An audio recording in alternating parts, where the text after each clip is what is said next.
বিসমিল্লাহির রহমানির রহিম। সুপ্রিয় দর্শক, আসসালামু আলাইকুম। বাংলাদেশের রাজনৈতিক পরিবেশ পরিস্থিতি এমন একটা স্থানে এসে পৌঁছে গেছে, সে বিষয়টা নিয়ে কথা বললেও সমস্যা, না বললেও সমস্যা। এখন আমরা আবার কথা না বলে থাকতে পারি না, কারণ এই দেশটাকে একটু হলেও ভালোবাসি, এই জন্যই কথা বলতে হয়।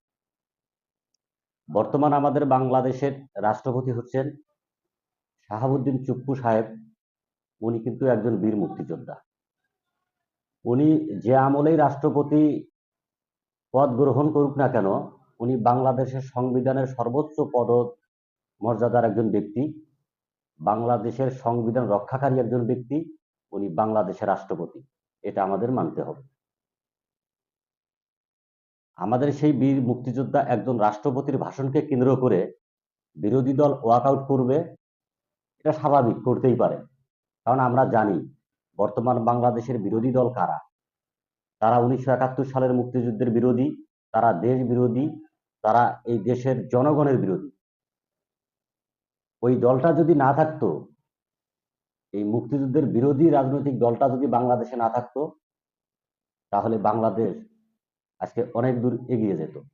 কারণ বাংলাদেশ যখনই এগিয়ে যাওয়ার চিন্তাধারা করেছে বা যখনই এগিয়ে যাওয়ার সময় এসেছে, তখনই এই বাংলাদেশ বিরোধী রাজনৈতিক দলটা কোনো না কোনো সমস্যার সৃষ্টি করেছে।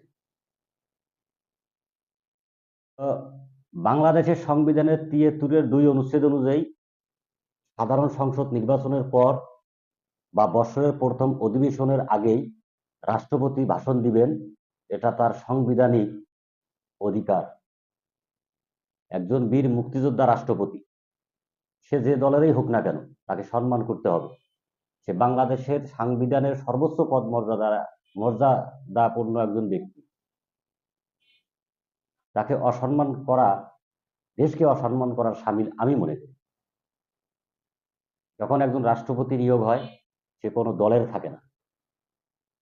দেখেন, গতকালকে যখন আমাদের স্পিকার ডেপুটি স্পিকার নিয়োগ হলেন, তারা কিন্তু দল থেকে পদত্যাগ করেই নিয়োগ হয়েছে। ওনারা কিন্তু এখন আর কোনো দলের না, ওরা রাষ্ট্রের, ওরা এই 18 কোটি মানুষের। তো যাই হোক, বাংলাদেশ বিরোধী যে দলটা আছে, এই দলটা এখন বিরোধী দলের স্থানে আছে। তাদেরকে অসম্মান করে কোনো কথা বলবো না, বা আমার কথাগুলো যদি তাদের কাছে তাদের অসম্মানের মনে হয়, সেটা আমার বলার কিছু নাই।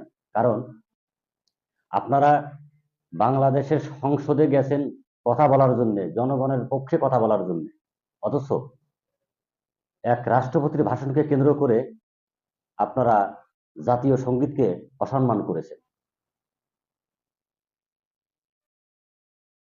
তরুণ প্রজন্মের নতুন রাজনৈতিক ব্যক্তিত্ব যারা আছেন, দেশকে ভালোবাসেন, তাদের কাছে আমার একটাই প্রশ্ন, আপনারা কি চান কেউ আমাদের এই দেশের পতাকাকে, আমাদের এই দেশের জাতীয় সঙ্গীতকে অসম্মান বা অবমাননা করুক? এটা কি আপনাদের কাছে ভালো লাগবে? এই প্রশ্নটা আপনাদের কাছে আমি করলাম। কারণ এই তরুণরাই প্রথম কিন্তু এগিয়ে এসেছিলেন, বৈষম্য বিরোধী আন্দোলনের মধ্য দিয়েই সর্বশেষ গণ অভ্যুত্থান ঘটাতে সক্ষম হয়েছেন, বা ফ্যাসিস্ট বিদায় হয়েছে এই তরুণদের হাত ধরেই। তাই আমি মনে করি এই তরুণদেরকেও বুঝতে হবে, তরুণ নেতাদের ভিতরে ভেজাল আছে। কারণ তারা তরুণ, আইফোন চালায়, টেকনোলজিক্যাল সিস্টেম ব্যবহার করে, তারা সব সময় অনলাইন, ফেসবুক, সামাজিক যোগাযোগ মাধ্যমে থাকে। তারা টেকনিকটা খুব ভালোভাবেই শিখে গেছেন, কিভাবে মানুষের মগজ ধোলাই করা যাবে বা আই ওয়াশ করা যাবে।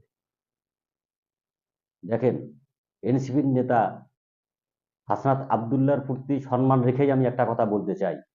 আপনি আপনার উপজেলা দেবিদ্বারের খেজুরের হিসাব সুন্দরভাবে ক্লাস করে আপনি সাধারণ জনগণকে বুঝিয়ে দিয়েছেন। ওয়েলকাম, বা এই বিষয়টার উপরে আপনাকে সবাই সাধুবাদ জানিয়েছেন, আমিও আপনাকে ধন্যবাদ জানাই। কিন্তু অন্তর্বর্তীকালীন সরকারের সময় আপনার উপজেলায় 338 কোটি টাকা বরাদ্দ হয়েছিল, এই কাজগুলো আপনি করেছেন। তাহলে সেই 338 কোটি টাকার হিসাব কেন আপনি দিলেন না?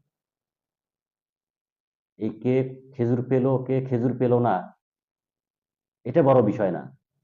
৩৩৮ কোটি টাকাটাই বড় বিষয় আমি মনে করি, বা একজন সচেতন ব্যক্তি হিসেবে মনে করি। আপনি যদি নিজেকে সৎ, যোগ্য দাবি করেন, তাহলে আপনার উপজেলার ৩৩৮ কোটি টাকার হিসাব আপনি দেশবাসীর সামনে উপস্থাপন করবেন।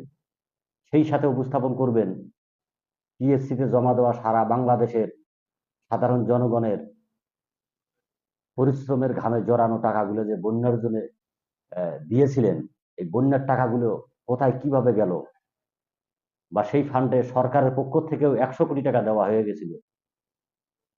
অন্তর্বর্তীকালীন সরকার ১০০ কোটি টাকা আপনাদেরকে দিয়েছিলেন, এই টাকাগুলোর হিসাব দিবেন।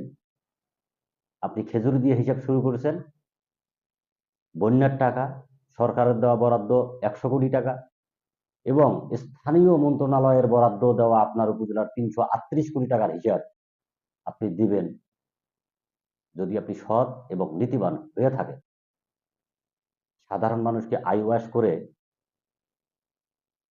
দেশে উচ্ছৃঙ্খলতা সৃষ্টি করে দেশকে পিছিয়ে দিবেন,